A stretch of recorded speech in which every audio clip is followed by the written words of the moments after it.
Alhamdulillah, tsumma alhamdulillah, tsumma alhamdulillah. Alhamdulillah alladzi hadana li hadza wa ma kunna linahtadiya laula an hadanallah. Asyhadu an la ilaha illallah wa asyhadu anna Muhammadan abduhu wa rasuluh. Allahumma shalli wa sallim ala habibina wa syafi'ina Muhammadin wa ala alihi wa ashabihi ajma'in. Amma ba'du. Yang kita hormati, kita banggakan, kita sayangi, kita cintai Ustadz kita Habib Khirzin yang senantiasa sabar dan tekun dalam membimbing kita dalam perkuliahan online ini setidaknya.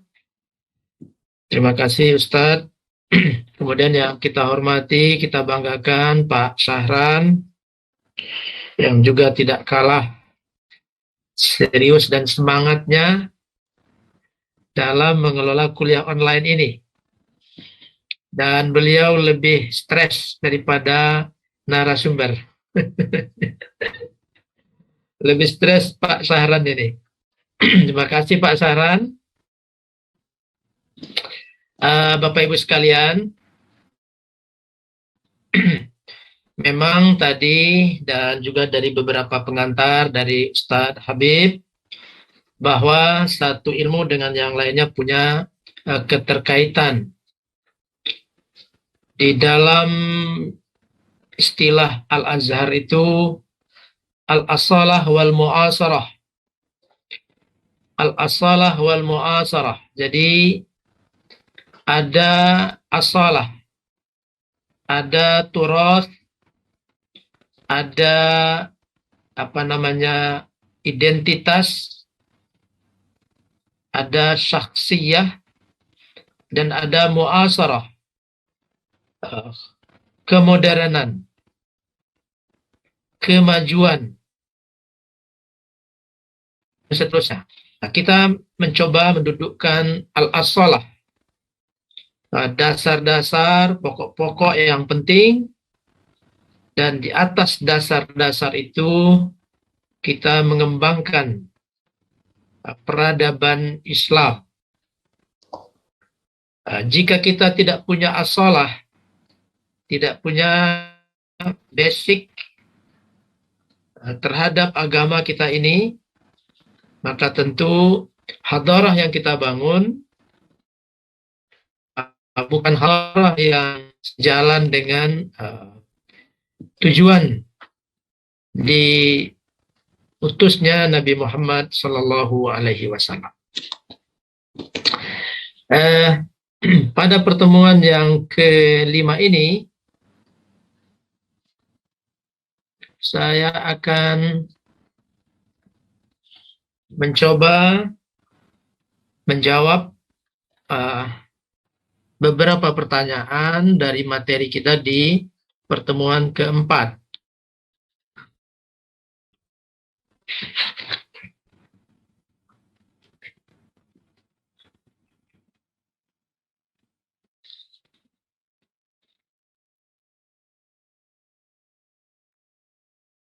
Ada pertanyaan berkaitan dengan bagaimana kita memandang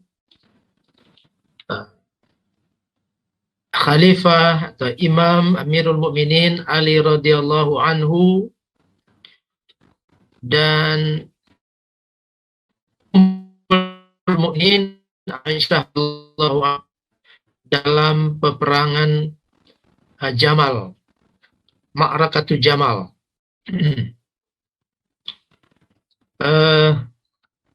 Seperti yang sudah disampaikan bahwa telah terjadi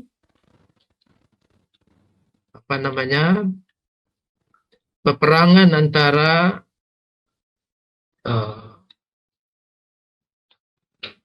tentara Ali radhiyallahu anhu dengan barisan Aisyah radhiyallahu anha.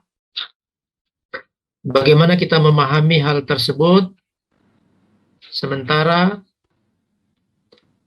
baik Al-Quran maupun hadis menggambarkan bahwa umat Islam yang saling membunuh itu kedua-duanya masuk api neraka. Ini saya nukilkan beberapa ayat. Ayatnya di bawah, hadisnya di atas.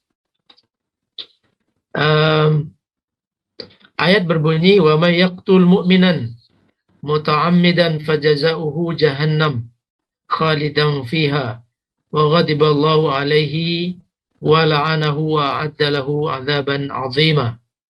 Surat An-Nisa, yang intinya adalah barang siapa yang membunuh seorang muslim, seorang mukmin dengan sengaja, maka ganjarannya adalah neraka jahanam, khalidan fiha, kekal di dalamnya, wa ghadiballahu alaihi, dan Allah murka kepadanya, wa la'anahu wa adalahu 'adzaban 'azima.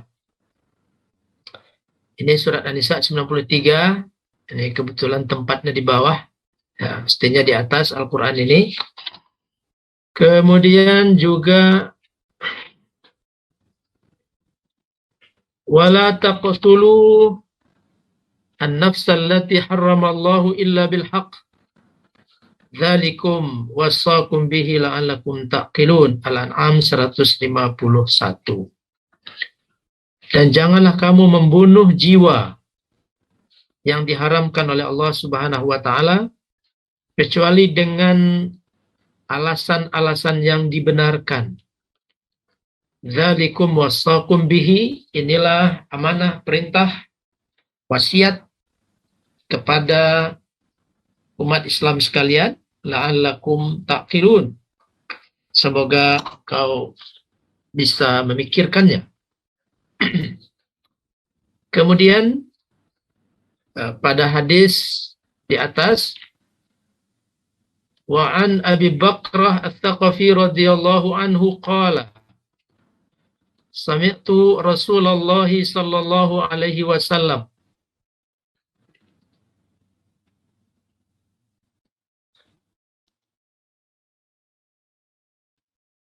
Ada khilaf. Maaf.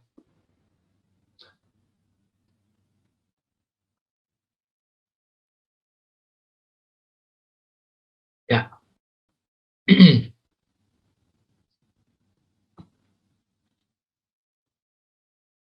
Ya. Mohon maaf tadi lupa saya men-share-nya. Ini ayat Al-Quran surat An-Nisa 93, Al-An'am 151.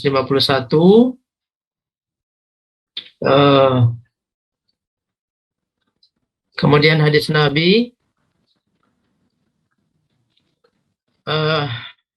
Abi Bakrah Ats-Tsaqafi berkata, saya mendengar Rasulullah bersabda, jika bertemu dua orang muslim dengan pedang di tangan keduanya, fal qatilu wal maqtulu finnar, maka yang membunuh dan yang dibunuh masuk api neraka. Lalu aku berkata, wahai Rasulullah, ini bagi pembunuh. Bagaimana dengan orang yang dibunuh? Rasulullah bersabda, dia juga masuk neraka karena sama-sama memikirkan untuk membunuh saudaranya. Hadis yang ketiga, hadis yang kedua, idza tawajjahal muslimani bisayfihima fakilahuma min ahlin nar. Jika ada dua orang muslim yang saling berhadapan-hadapan dengan pedangnya, maka kedua-duanya adalah menjadi penghuni neraka.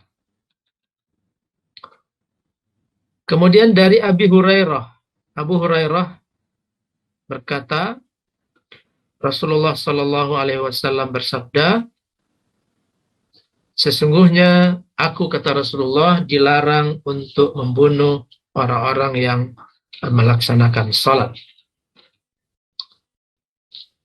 Ini dua ayat yang kita ambilkan dan 3 hadis adalah berkenaan dengan larangan umat Islam saling membunuh. Dan siapapun yang membunuh dan siapapun yang terbunuh, ya, kedua belah pihak dimasukkan ke dalam api neraka oleh Allah Subhanahu wa taala.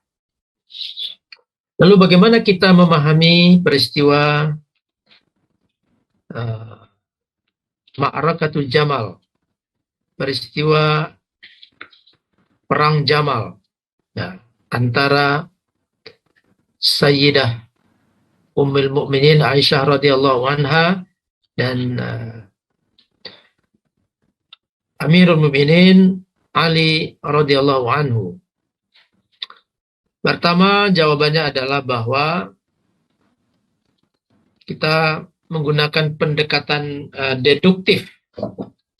Pendekatan deduktif artinya adalah bahwa Ali adalah khalifah umat Islam yang dijamin masuk surga oleh Allah Subhanahu wa taala melalui nabinya, dan Aisyah adalah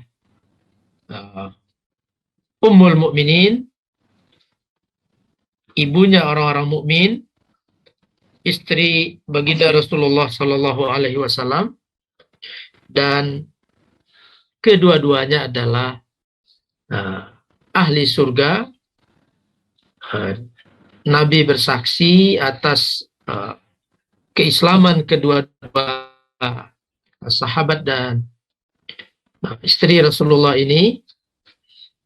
Maka berdasarkan kesimpulan kita, pemahaman kita bahwa sahabat Nabi, sepupu Nabi Ali bin Abi Thalib adalah penghuni surga, dan Aisyah radhiyallahu anha juga adalah Sayyidah fil Jannah, Sayyidatul Ummahat fil Jannah. Itu kaidah kita bahwa Ali dan Aisyah adalah orang-orang pilihan di dalam Islam. Maka tentu kedua-duanya mendapatkan tempat yang terhormat dan mulia di sisi Allah Subhanahu wa taala. Lalu apa yang terjadi di antara kedua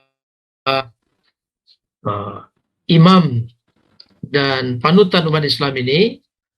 Maka kedua-duanya harus ditakwil, harus difahami bahwa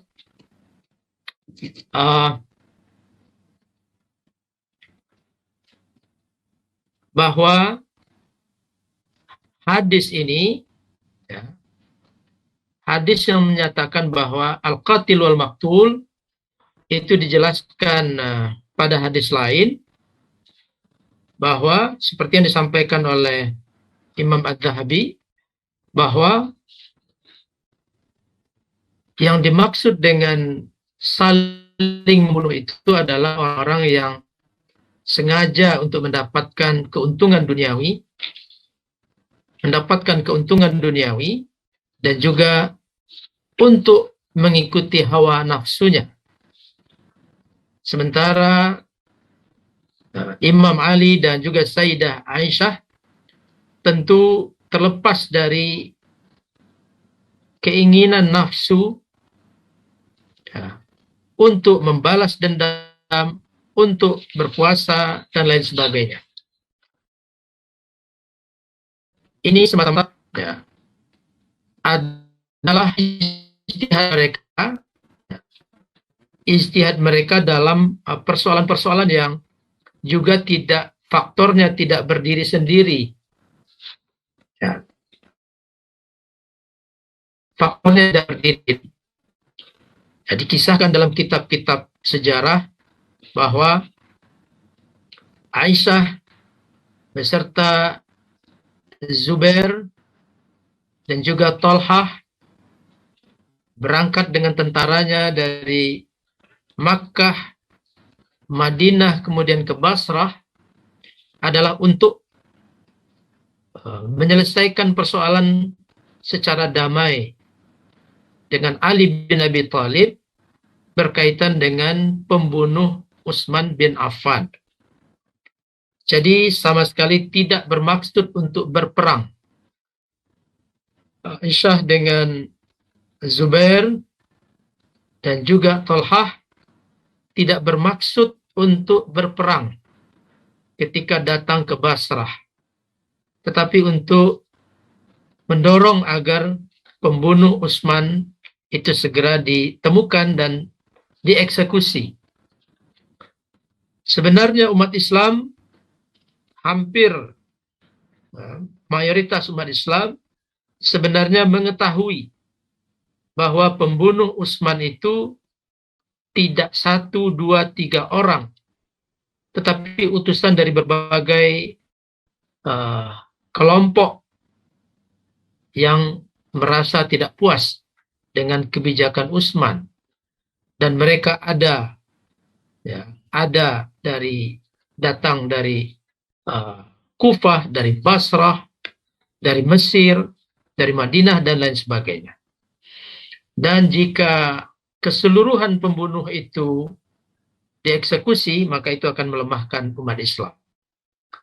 Tetapi baik Sayyidina Ali dan juga Sayyidatuna Aisyah beserta Zubair dan Talhah bersepakat untuk menemukan pembunuh ini setelah suasana kondusif. Itu hasil kesepakatannya. Maka para sahabat ini bergembira dan bersenang hati, lalu bersiap-siap untuk kembali ke Madinah. Ya. Aisyah, Zubair, dan Talha bersiap-siap kembali ke Madinah. Dan juga Ali bin Abi Thalib kembali ke Basrah, ke pusat kotanya. Tapi kemudian di malam hari, para kelompok pembunuh ini bersepakat untuk membuat kekacauan. Sebab jika Imam Ali dan Sayyidah Aisyah, Zubair dan Talha bersatu, maka sudah pasti mereka akan diambil satu persatu dan dieksekusi karena mereka telah membunuh Utsman. Nah, sebelum itu terjadi, mereka memulai dengan membuat kekisruhan. Ya, bagian yang ada di Ali, bagian yang ada di kelompok Aisyah itu seakan-akan sama-sama menyerang dan meneriakkan bahwa masing-masing, kalau mereka yang berada di kelompok Aisyah mengatakan kelompok Ali telah mengingkari janji, dan mereka yang berada di kelompok Ali mengatakan mereka yang ada di kelompok Aisyah telah mengingkari janji. Maka mereka saling bunuh, dan yang dibunuh itu adalah orang-orang yang berada di kelompok mereka masing-masing yang bukan bagian dari kelompok pembunuh ini. Nah, dalam suasana yang kalut seperti itulah tentara Ali itu mencoba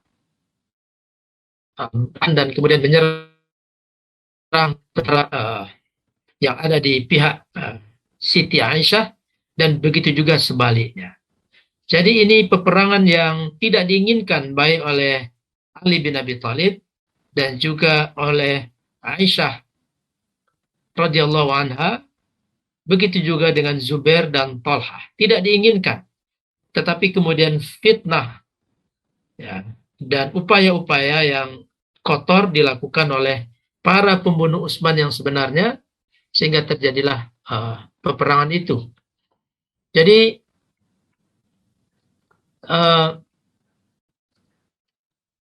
Imam Al-Qurtubi mengatakan bahwa para sahabat saling berperang bukan untuk meraih dunia atau mengikuti hawa nafsu, tetapi terbawa oleh kondisi yang terbawa oleh fitnah yang tidak dapat dielakkan. Oleh karena itu, kita dapat memahami bahwa ayat-ayat dan hadis ini tidak bisa kita terapkan untuk Imam Ali dan juga Sayyidah Siti Aisyah, karena dasar terjadinya konflik itu adalah fitnah yang tidak diinginkan, dan itu suasananya, ya, kejadiannya di malam hari, sehingga masing-masing kelompok tidak dapat mengenal lagi apa yang benar dan apa yang salah.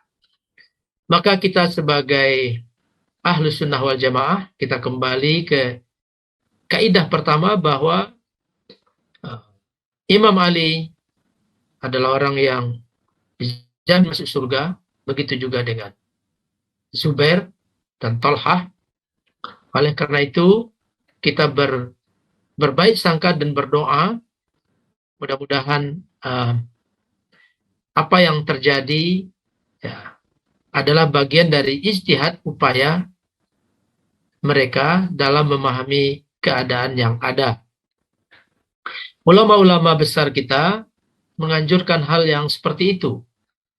Imam Nawawi mengatakan bahwa kita harus berhusnuzon pada Imam Ali dan Siti Aisyah beserta sahabat-sahabat Nabi yang ada di kedua belah pihak, dan juga lebih terdahulu lagi Umar bin Abdul Aziz menyampaikan bahwa marilah kita berlindung dari fitnah yang menimpa mereka dan juga fitnah yang akan menimpa kita dengan tidak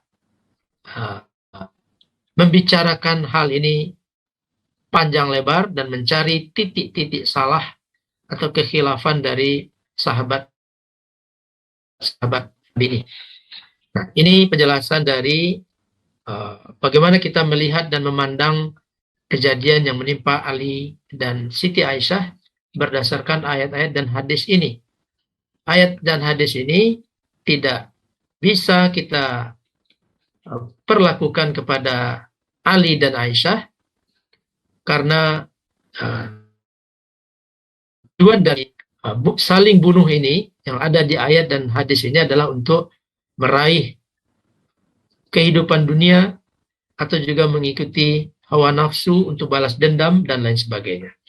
Kita tahu, ya, Ali bin Abi Thalib pernah berkata kepada Hasan, anak beliau sendiri, kalau aku tahu kejadian hari ini, maka lebih baik aku mati 20 tahun sebelum kejadian ini.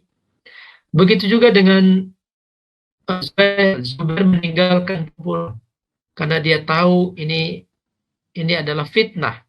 Tapi kemudian Zubair sendiri dibunuh oleh orang yang tidak bertanggung jawab, yaitu Ammar ibnul Jurmus. Nah, ini posisi kita Ahlus Sunnah wal Jamaah dalam memahami apa yang terjadi antara Imam Ali dan Siti Aisyah. Mudah-mudahan kita dilindungi oleh Allah Subhanahu wa taala dari fitnah-fitnah yang jadi tidak kita ingini, tapi kemudian fitnah itu juga mendatangi sebagian umat Islam. Dari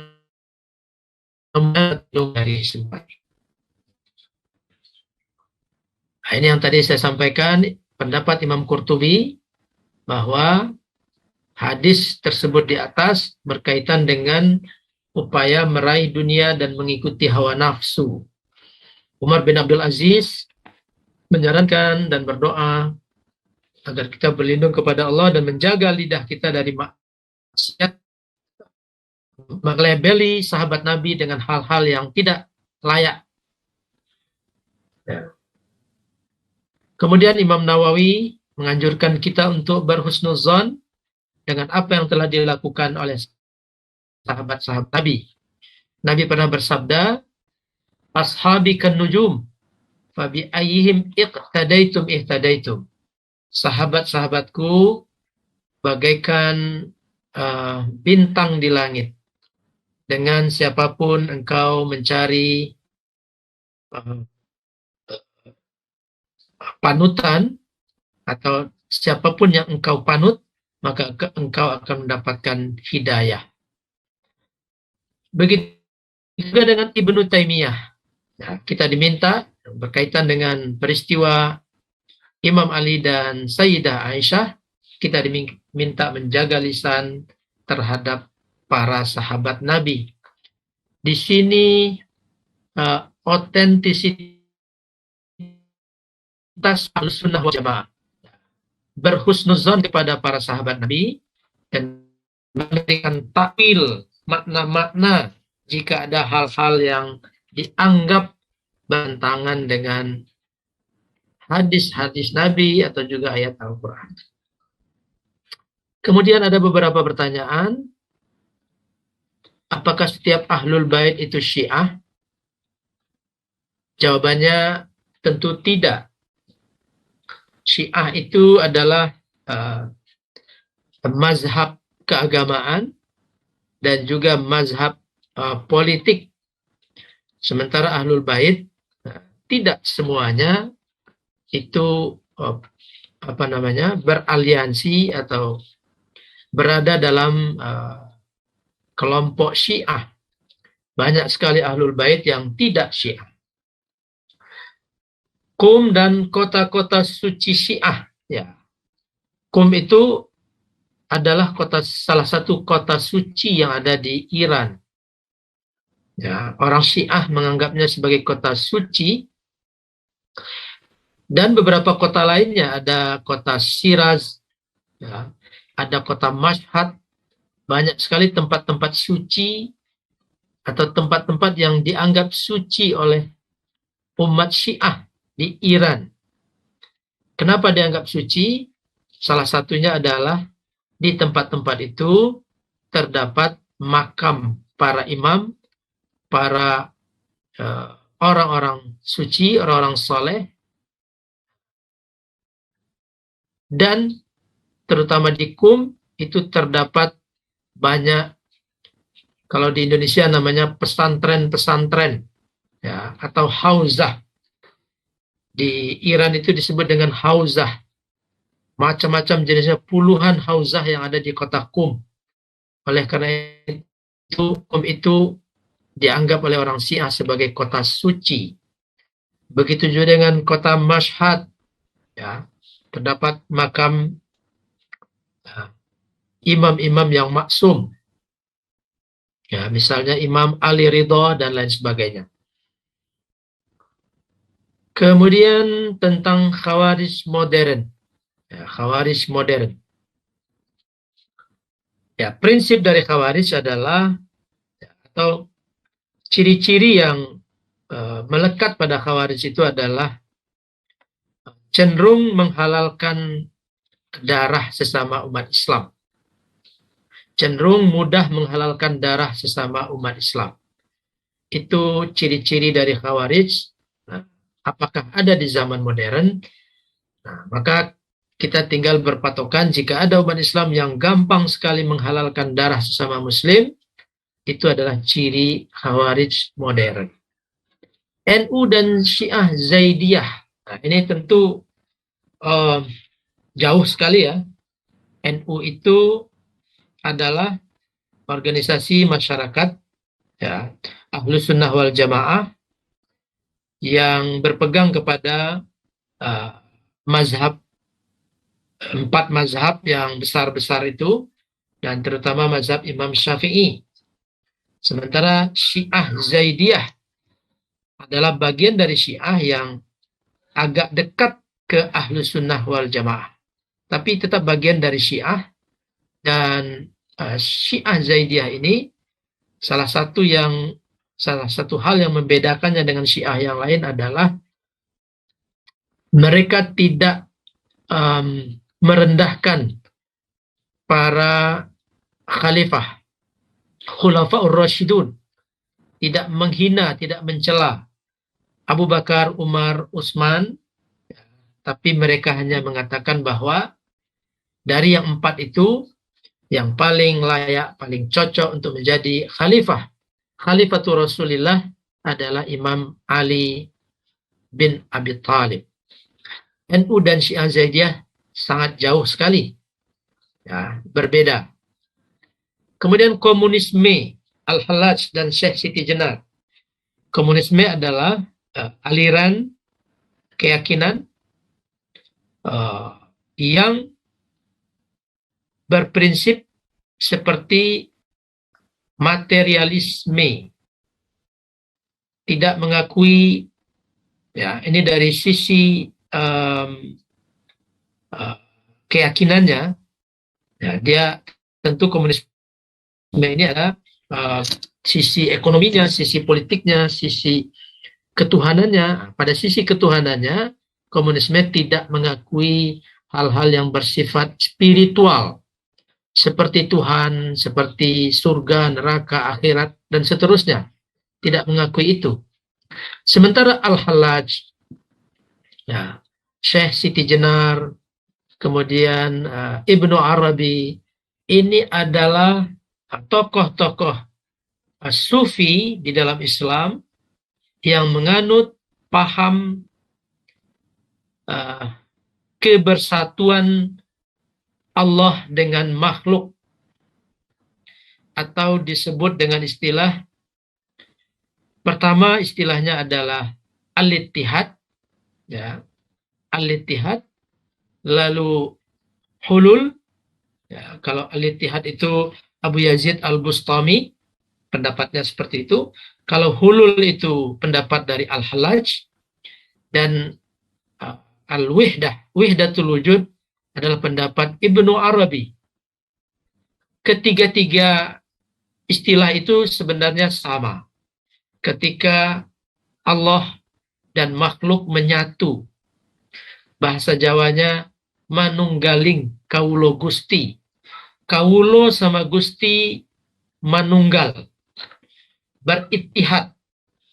Kalau ittihad itu, ya, secara prosesnya ittihad itu seorang hamba mendekat kepada ketinggian Allah Subhanahu wa taala lalu menyatu. Jadi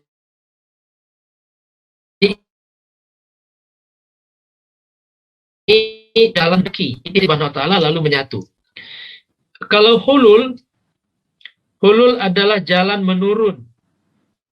Artinya Allah yahullu badanan.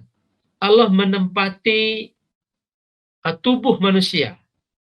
Ya, hulul jalan turun, Allah yang turun memasuki tubuh manusia. Kalau wihdatul wujud itu adalah konklusi dari dua hal itu. Ketika manusia bersatu dengan Tuhan, dengan Allah Subhanahu wa taala. Syekh Siti Jenar adalah orang yang sama pemahamannya dengan tokoh-tokoh yang tadi kita sebutkan. Ibnu Arabi, ya, kita pernah membaca kisah-kisahnya ketika Syekh Siti Jenar dipanggil oleh Wali Songo, lalu Syekh Siti Jenar mengatakan, di sini tidak ada Syekh Siti Jenar, di sini ada Tuhan. Lalu ketika yang memanggil kembali ke Wali Songo, pimpinan Wali Songo, kalau begitu panggil Tuhan ke sini. Nah, ketika dipanggil, wahai Tuhan, engkau dipanggil oleh pimpinan Wali Songo, Syekh Siti Jenar berkata, di sini tidak ada Tuhan, di sini hanya ada Siti Jenar. Nah, ini atas dasar itulah kemudian para wali menganggap bahwa ajaran-ajaran Syekh Siti Jenar ini dapat menggoyahkan keyakinan orang awam, dan sehingga orang awam punya keyakinan bahwa Tuhan menyatu dan makhluk, padahal Tuhan Allah adalah Khalik dan manusia adalah makhluk. Tidak akan mungkin Khalik dan makhluk menyatu. Begitu pandangan Wali Songo, sehingga akhirnya Syekh Siti Jenar dieksekusi mati. Nah, ini beberapa hal. Lalu pertanyaan berikutnya, nah, Abdullah bin Saba, apakah fakta atau fiktif? Bapak Ibu sekalian, di dalam Tarikh At-Tabari itu dijelaskan bahwa Abdullah bin Saba ini adalah real. Ya. Keberadaannya real. Dia berasal dari Yaman dan seorang Yahudi. Ya, kemudian masuk Islam. Begitu juga dengan Ibnu Asakir. Ada aliran namanya Sabaiyah dari Rafidah. Rafidah itu Syiah. Ya. Kenapa disebut dengan Rafidah? Rafidah itu artinya menolak. Syiah itu selain Syiah Zaidiyah, menolak Abu Bakar sebagai khalifah, menolak Umar, menolak Utsman sebagai khalifah, dan hanya mengakui Ali bin Abi Thalib sebagai khalifah. Karena mereka menolak, itulah salah satu dasar kenapa mereka disebut dengan Rafidah. Sabaiyah adalah salah satu aliran dari Syiah, dari Rafidah ini. Dan Sabaiyah itu dinisbahkan kepada Abdullah bin Saba. Ahmad Amin menegaskan bahwa Abdullah bin Saba itu adalah seseorang yang real. Dia seorang Yahudi dari Yaman dan dia dikenal dengan Ibnu As-Sauda. Ya, anak seorang ibu yang berkulit hitam, Ibnu As-Sauda. Nah, riwayat-riwayat ini didapatkan dari Saif bin Umar At-Taimi. Siapa Saif bin Umar At-Taimi? Nah, inilah yang kemudian menimbulkan pertanyaan apakah Abdullah bin Saba itu faktual atau fiktif. Karena yang meriwayatkannya Saif bin Umar At-Taimi. Oleh ulama-ulama hadis, Saif bin Umar At-Taimi dianggap dhaif.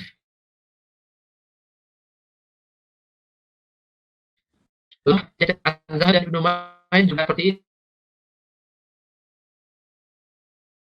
itu. Jika ditinjau dari pendekatan hadis, seperti itu. Para muhadisin memberikan komentar.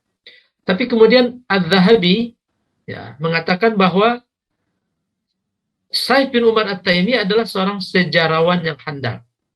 Sejarawan. Ibnu Hajar juga mengatakan hadisnya lemah, tetapi dia bagus dalam bidang sejarah.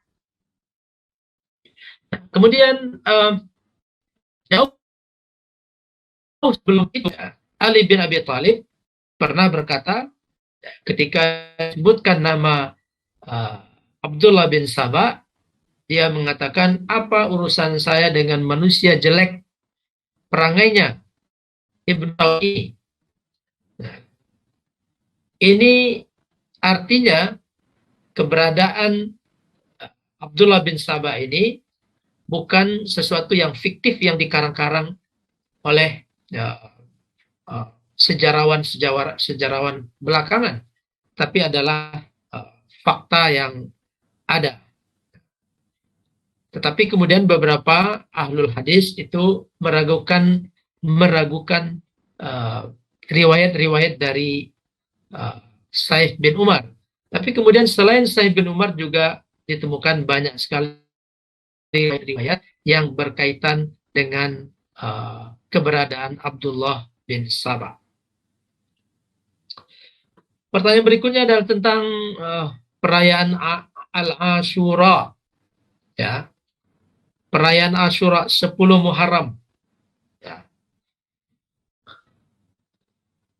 Oleh orang-orang Sunni atau Ahlu Sunnah wal Jamaah, 10 Muharram diperingati dengan berpuasa pada 10 Muharram. Hadis-hadisnya banyak dan diantaranya adalah yang kita nukilkan di dalam layar laptop kita masing-masing. Pertama dari Ibnu Abbas mengatakan bahwa Rasulullah datang ke Madinah lalu melihat orang-orang Yahudi berpuasa pada hari ke-10 bulan Muharram. Lalu Rasulullah bersabda, apa ini? Mereka menjawab, ini adalah hari yang baik, hari di mana Allah menyelamatkan Bani Israel dari musuh mereka Fir'aun. Karena Bani Israel selamat dari kejaran Fir'aun, maka puasa sebagai bentuk syukur kepada Allah Ta'ala. Lalu Rasulullah bersabda, kalau begitu, maka saya lebih berhak daripada Musa untuk merayakan keselamatan Bani Israel ini dan Nabi Allah Musa. Maka Nabi menganjurkan umat Islam untuk berpuasa. Yang pertama, yang kedua dari Aisyah, beliau berkata, pada hari 10 Muharram, orang-orang Quraisy berpuasa. Pada tanggal 10 Muharram, setiap tanggal 10 Muharram, orang-orang Quraisy berpuasa di masa jahiliyah mereka. Dan Rasulullah juga melaksanakan puasa itu. Lalu ketika Nabi sampai ke Madinah, tetap menjalankan puasa itu dan menyuruh orang untuk berpuasa sampai datangnya kewajiban untuk berpuasa Ramadan. Maka setelah itu Rasulullah bersabda, "Man syaa shamahu wa man syaa tarakahu." Barang siapa yang ingin puasa di 10 Muharram, puasa Asyura, disilahkan. Barang siapa yang meninggalkannya juga disilahkan. Ini cara pandang Ahlus Sunnah wal Jamaah. Kita umat Islam di Indonesia ya memiliki cara pandang seperti ini terkait dengan puasa Asyura. Ya.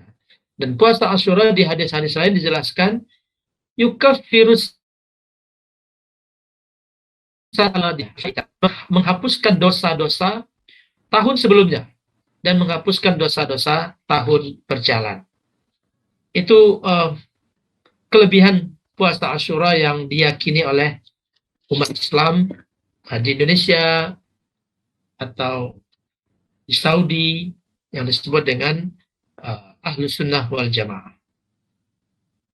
Sementara oleh orang-orang Syiah, 10 Muharram itu adalah hari bersedih karena terbunuhnya Ahlu Bait Rasulullah Sallallahu Alaihi Wasallam.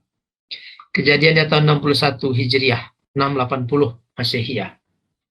Nah, di antara yang terbunuh itu adalah Husain bin Ali dalam perang di Karbala, di Al-Akbar bin Husain bin Ali, Al-Abbas bin Ali, Abdullah bin Ali,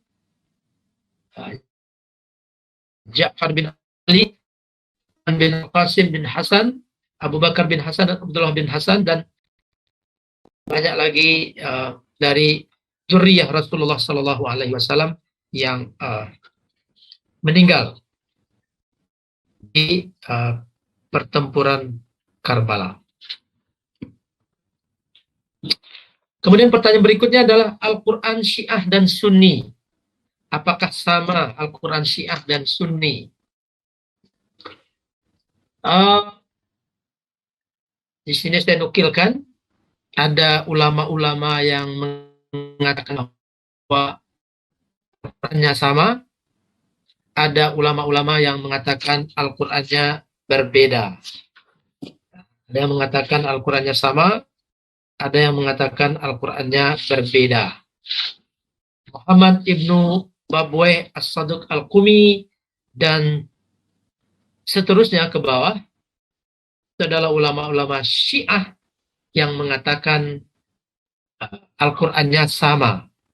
Sementara Muhibbuddin Al-Khatib, Al-Majlisi, Al-Jazairi, Ni'matullah Al-Jazairi, Al-Kulaini, Al-Kashmi, Ali Ibrahim Al-Qumi mengatakan berbeda ya, antara Al-Quran Syiah dan Al-Quran Sunni. Ya, di antara yang dinukilkan dalam kitab Al-Kafi karya Al-Kulani bahwa terdapat banyak sekali ayat-ayat yang tidak ditulis di dalam Al-Quran atau Mushaf Utsmani. Banyak ayat-ayat yang tidak disebutkan. Ada 17.000 ayat yang kemudian tidak semuanya termuat dalam Al-Quran. Di dalam kitab Al-Kafi yang dikarang oleh Muhammad Ibn Ya'qub Al-Kulani, sebutkan bahwa yang mampu mengumpulkan Al-Quran secara sempurna hanyalah Imam Ali radhiyallahu anhu dan para imam Syiah. Dan seterusnya. Kalau kita ikuti pendapat dari kelompok yang mengatakan ada beda, maka kita tentu terkejut dengan penjelasan-penjelasan mereka itu. Adapun kalau kita ikuti pendapat Syiah, ya, ulama Syiah yang lain, itu kita dapatkan bahwa tidak ada perbedaan antara Al-Quran Syiah dan Al-Quran Sunni. Lalu ada Mushaf Fatimah. Kita mendengar ada Mushaf Fatimah. Mushaf Fatimah itu di dalam beberapa riwayat dijelaskan bahwa itu adalah ilham-ilham yang disampaikan oleh malaikat kepada Fatimah seketika wafat Rasulullah Shallallahu Alaihi Wasallam. Dan apa yang disampaikan oleh malaikat itu dicatat oleh Imam Ali radhiyallahu anhu. Nah, dan isi daripada Mushaf Fatimah itu adalah tentang an-nubu'ah, informasi-informasi yang akan terjadi, persoalan-persoalan yang akan terjadi di masa yang akan datang. Bapak Ibu sekalian, akan tetap berbeda penjelasan dari ulama-ulama Syiah sendiri terkait dengan apakah Al-Quran Syiah dan Sunni itu sama atau berbeda. Tetapi ulama-ulama besar kita,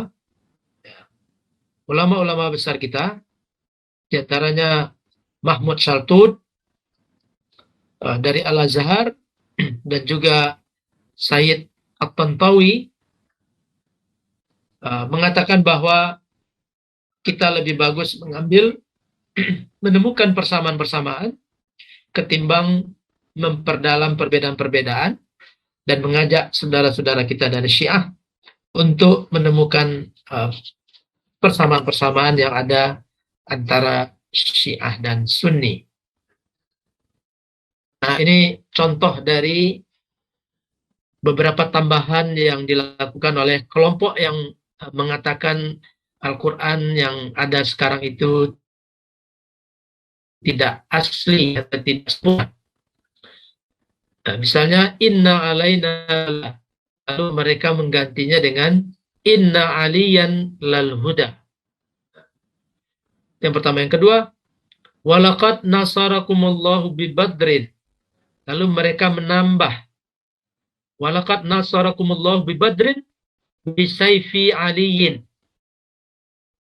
Ini tambahan-tambahannya. Dan Allah telah menolong kamu di Badar, dalam perperangan Badar. Lalu mereka menambah dengan bisayfi aliyin, dengan pedangnya Ali. Lalu alam nashrah laka sadrak. Ayat ini ditambah dengan waja'alna aliyan sihrak.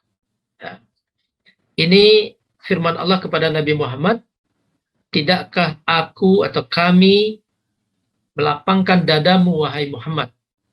Lalu ditambah waja'alna aliyan sihrak, dan kami jadikan Ali sebagai menantumu. Ya. Ini contoh-contoh dari ulama-ulama Syiah yang mengatakan bahwa Al-Quran yang ada di tangan Sunni itu terdapat kekurangan-kekurangan. Bapak Ibu, itu beberapa pertanyaan-pertanyaan yang disampaikan di minggu yang lalu dan kita berikan jawabannya pada pertemuan kita kali ini. tidak semuanya mungkin terjawab, tapi saya sudah berusaha untuk memilih mana hal-hal yang krusial untuk dijawab. Kemudian Bapak Ibu sekalian, kita beralih ke materi kita pada hari ini, yaitu tentang Mu'tazilah. Meskipun slide yang saya siapkan sangat sedikit, tapi penjelasan tentang Mu'tazilah ini sudah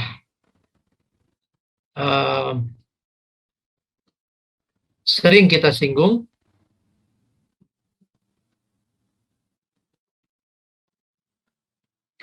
Penjelasan tentang Mu'tazilah ini sudah sering kita singgung, baik dalam menjelaskan tentang Qadariyah, tentang Jabariyah, tentang Syiah juga. Maka pada kesempatan ini kita pergunakan waktu untuk menjelaskan sedikit dari Mu'tazilah ini. Pemikiran dan ideologi. Mu'tazilah ini dianggap sebagai rasionalisme Islam. Ya, rasionalisme Islam. Nanti kita akan mendapatkan perbedaan antara rasionalisme dengan rasionalitas. Rasionalisme, sebagaimana yang kita ketahui, adalah sebuah aliran yang mengagungkan rasio. Rasio menjadi barometer dalam memahami dan juga menafsirkan agama. Jadi rasionalisme adalah aliran yang memposisikan rasio sangat tinggi dan berbeda dengan rasionalitas. Rasionalitas adalah proses untuk memberikan argumen rasional terhadap persoalan-persoalan yang satu mungkin sudah qat'i, sudah jelas, tetapi perlu diberikan alasan-alasan yang rasional. Dua, untuk memberikan jawaban-jawaban yang belum ditemukan dengan menggunakan rasio. Jadi rasionalisme berbeda dengan rasionalitas.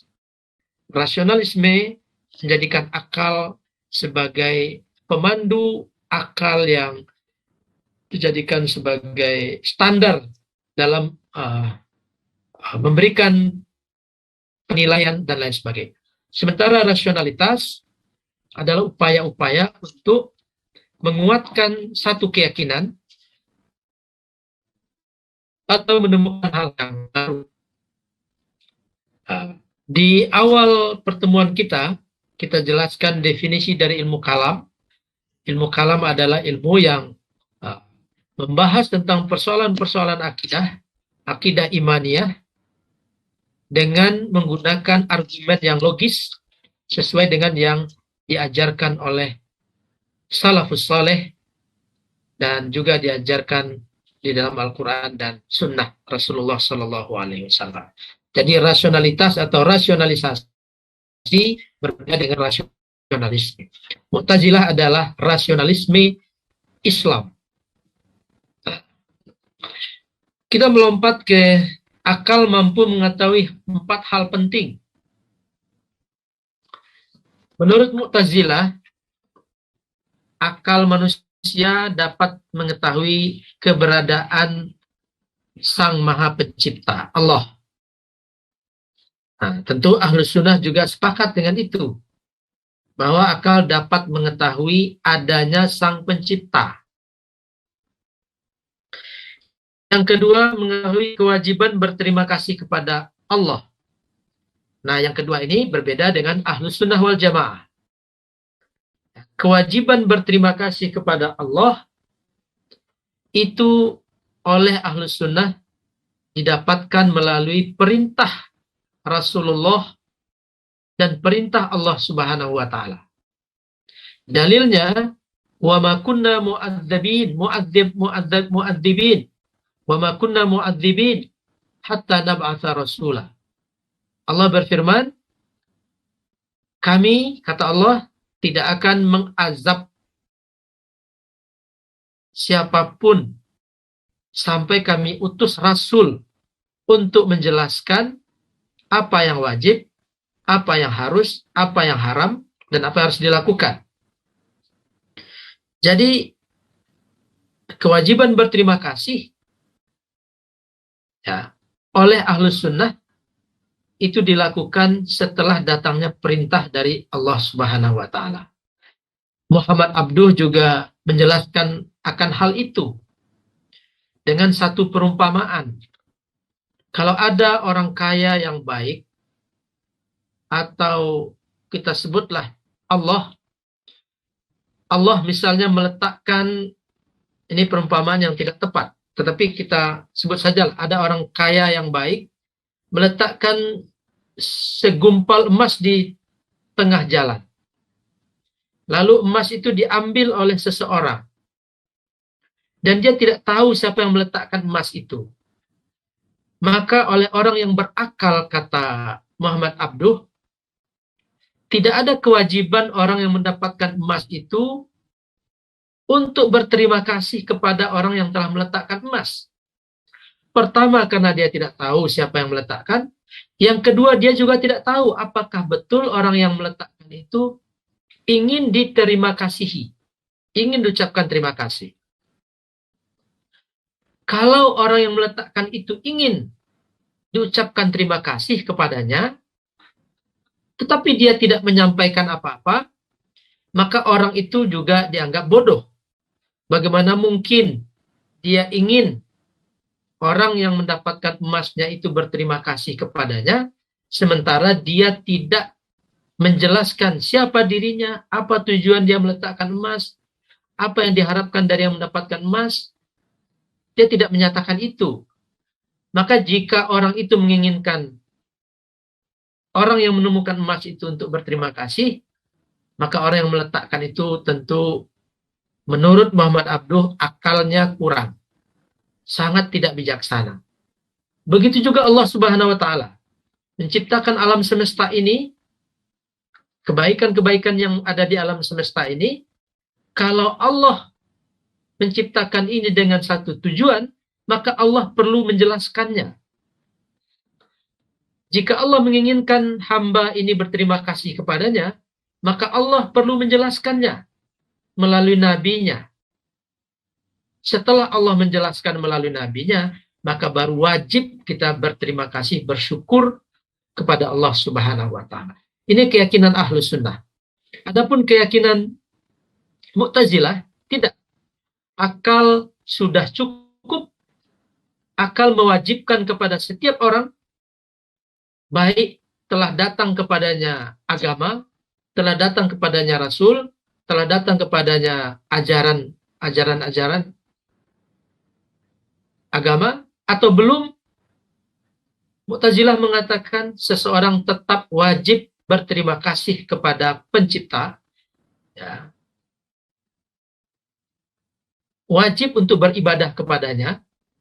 Berterima kasih itu adalah bentuk daripada ibadah kepada sang pencipta. Itulah pendapat dari Mu'tazilah. Sementara Ahlus Sunnah wal Jamaah mengatakan hanya Allah yang berhak memberikan kewajiban. Dan ketika kewajiban itu telah disampaikan, perintah Allah itu telah disampaikan, maka mereka yang melanggar akan terkena sanksinya. Akal mampu mengetahui 4 hal penting. Nah, yang ketiga adalah mengetahui kebaikan dan keburukan. Kebaikan atau kejahatan. Jadi menurut Mu'tazilah, hanya berdasarkan kepada akal, manusia sudah tahu mana perbuatan yang masuk kategori kebaikan, mana perbuatan yang masuk kategori kejahatan. Berbeda dengan itu, Ahlus Sunnah mengatakan kebaikan dan keburukan itu hanya Allah yang menentukan, bukan akal manusia. Dan kita bisa temukan dalam kehidupan kita sehari-hari. Di dalam berzakat umpamanya, lidzakari mithlu hadzil unsayain. Bagi anak laki-laki dalam pembagian harta waris, mendapatkan uh,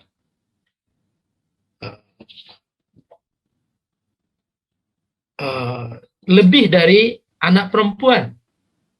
Satu anak laki sama dengan 2 anak perempuan perbandingannya. Lidzakari mithlu hadzil unthayain. Ini yang menjelaskan ini, menentukan ini adalah Allah Subhanahu wa taala. Kalau kita pakai akal, tentu apa yang telah ditentukan oleh Allah Subhanahu wa taala adalah satu kekeliruan. Dan itu bertentangan dengan hak asasi manusia. Seorang anak laki-laki memiliki hak yang sama dengan anak perempuan.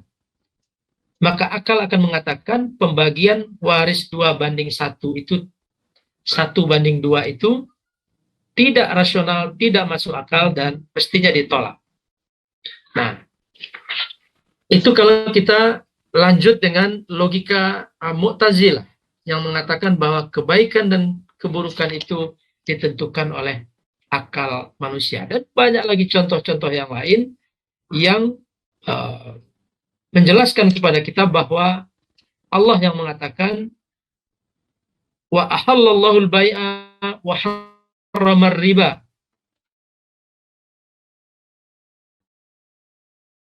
Allah menghalalkan jual beli dan menghalalkan, manusia tidak bisa membedakan sebenarnya mana yang lebih baik, jual beli atau riba.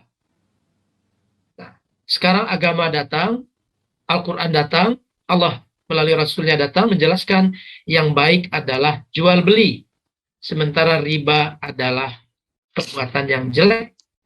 Fa'dzanu biharbin minallah.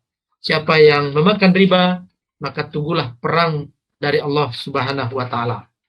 Yang keempat, akal mampu mengetahui kewajiban berbuat baik dan kewajiban menjauhi perbuatan jahat. Ini tadi juga sudah kita singgung pada poin yang nomor 2. Jadi inilah rasionalisme Islam yang mengukur segala sesuatunya dengan rasio. Sementara rasionalitas adalah menegaskan, menguatkan ajaran-ajaran agama, terutama dalam hal yang berkaitan dengan akidah, dengan argumen-argumen yang rasional.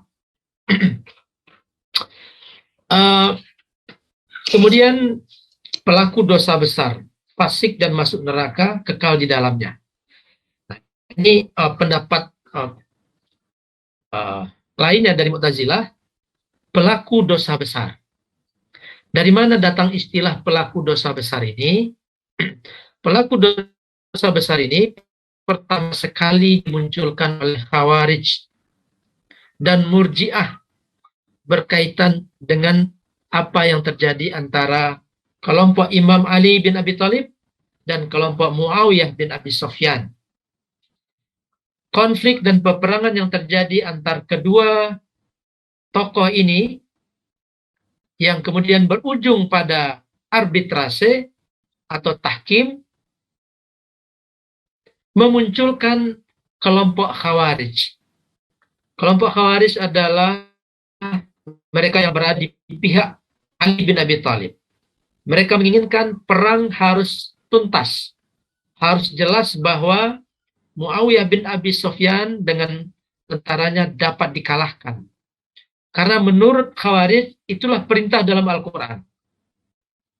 Dan tidak boleh kita melakukan arbitrase, mengutus Musa, Abu Musa al-Asy'ari dari Ali bin Abi Thalib, dan mengutus Amr bin As dari Muawiyah bin Abi Sufyan. Khawarij menganggap itu sudah keluar dari Islam. Bertentangan dengan ayat yang menyebutkan wa man lam yahkum bima anzalallah fa ulaika humul kafirun.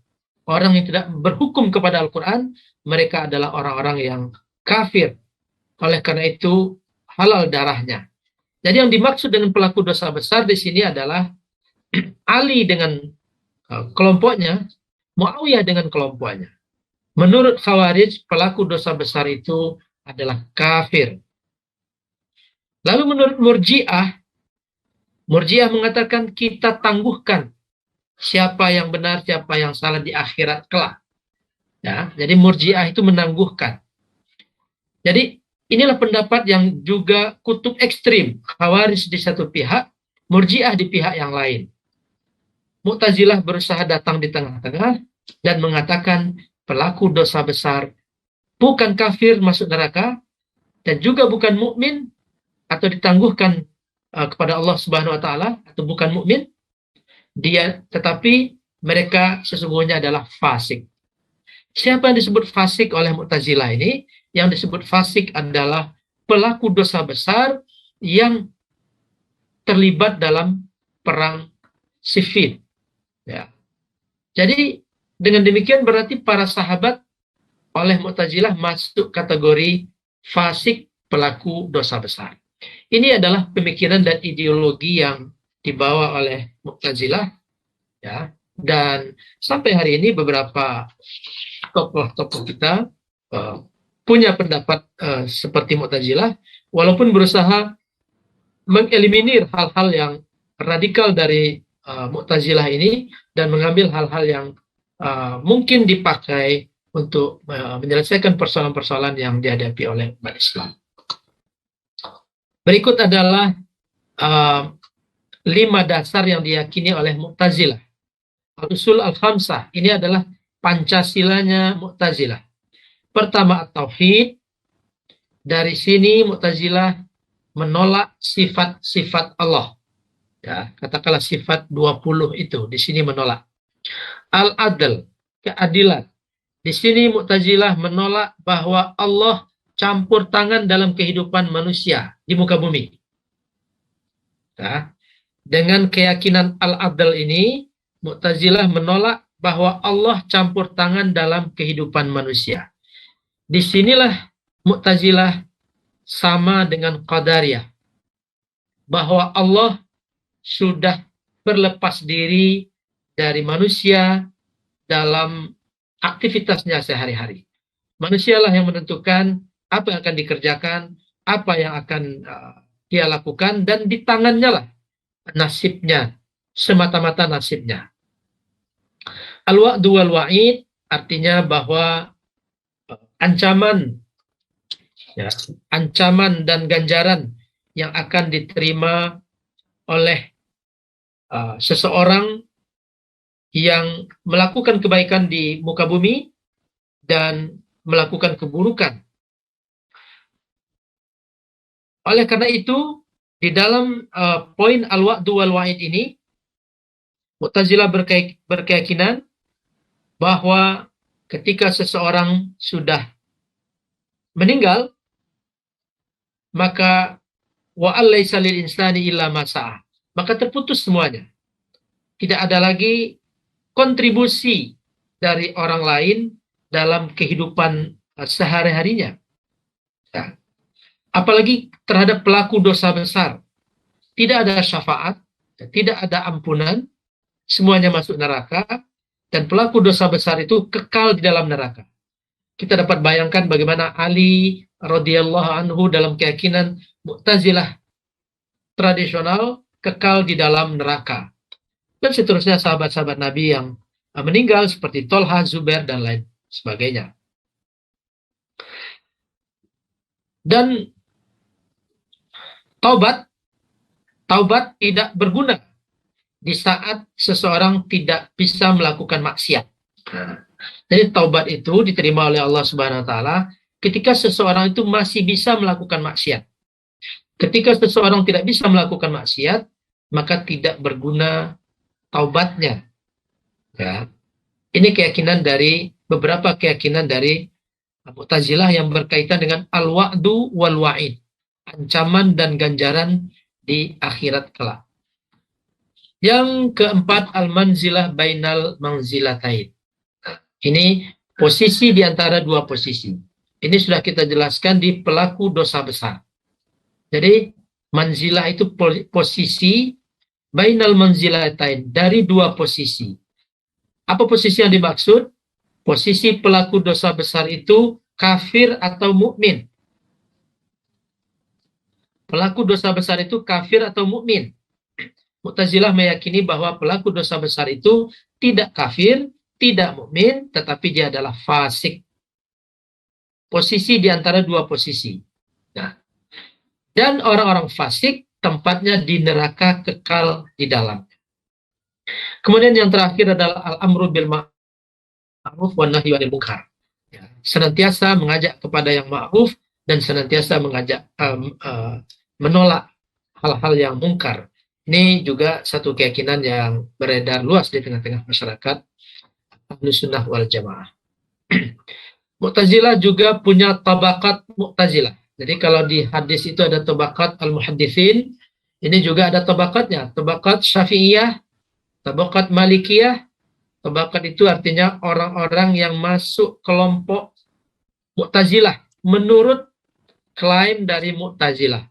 Jadi mereka juga tetap memasukkan para sahabat, para ahlul bait ke dalam tabakat mereka. Nah, tapi sesungguhnya Mu'tazilah itu muncul pada tabakat atau tingkat keempat. Ya, kalau tingkat 1, 2, dan 3 ini adalah sahabat Nabi,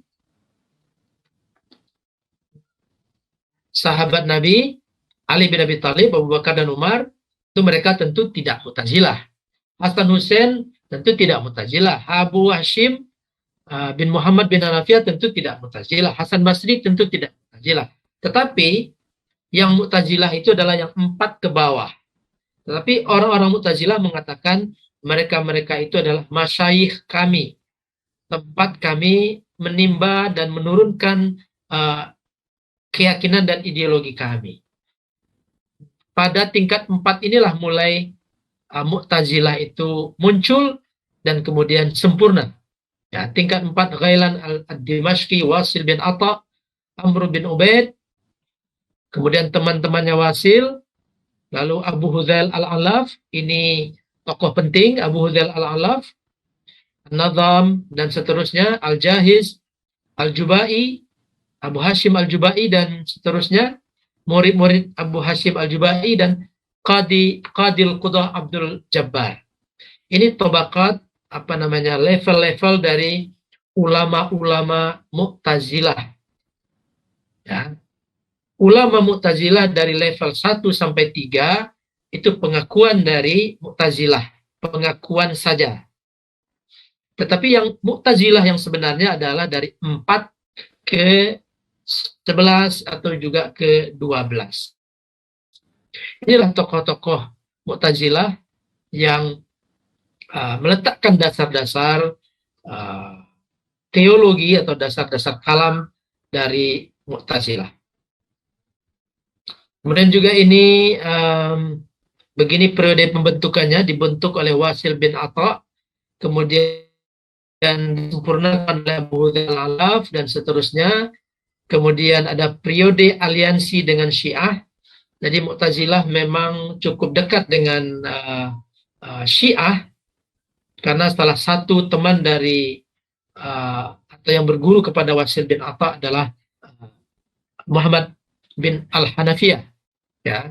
Dan kemudian orang-orang sini menjaga warisan Mu'tazilah sehingga warisannya juga bisa kita temui pada hari ini. Abu Ali Al-Jubai, Abu Hashim Al-Jubai, dan Al-Qadi Abdul Jabbar.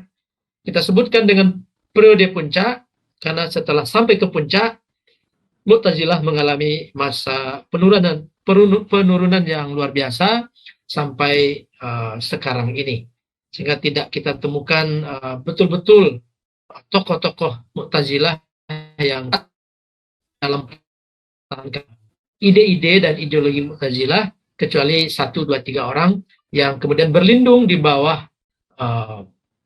ajaran liberalisme, pluralisme.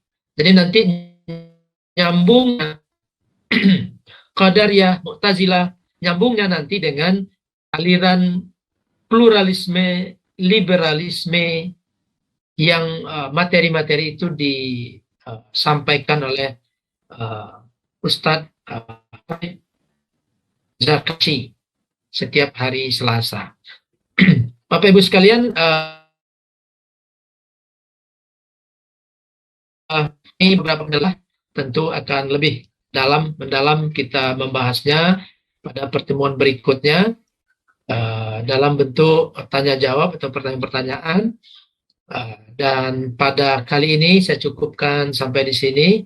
Terima kasih atas perhatian kita semua. Mohon maaf bila ada kekhilafan. Wassalamualaikum warahmatullahi wabarakatuh.